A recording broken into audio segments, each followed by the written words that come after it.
Dear students, today I am going to talk about research and scope and significance. What is research? Research, it means search again for new facts. That is research, journey of discovery. It is search for knowledge. It aims at discovering the truth.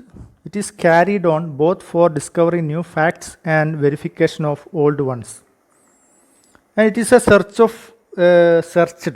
for the unknown of the known. Systematic and methodical, deeper knowledge, etc.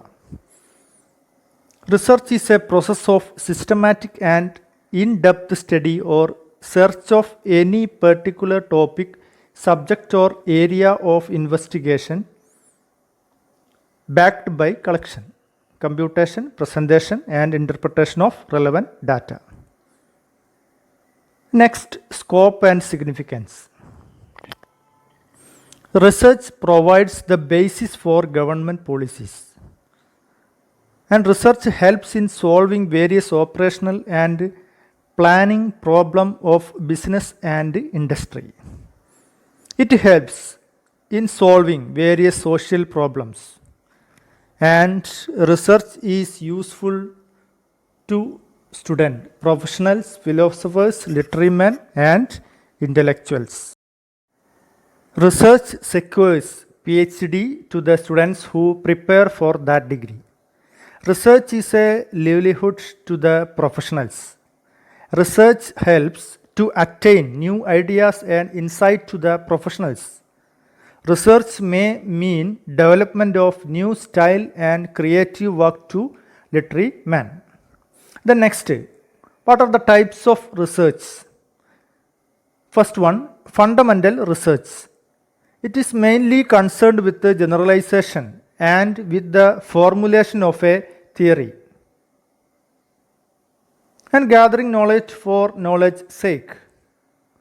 It leads to discovery of new theories and development of existing theories. Its main aim is extension of knowledge. Fundamental research has no practical application.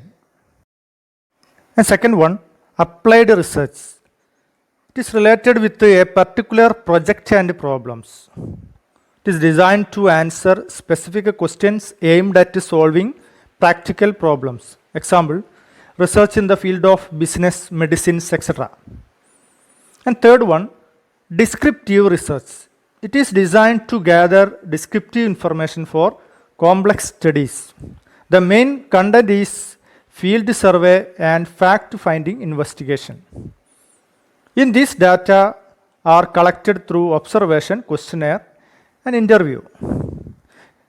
Descriptive research is used in physical science, natural science, etc. And fourth one, analytical research. Analyze and critically evaluate data collected from primary and secondary source and are made to solve them. And last one, conceptual research. It is related with the theory or conceptual data. It is mainly used by philosophers and thinkers to develop new concepts or to interpret the existing one. That's all.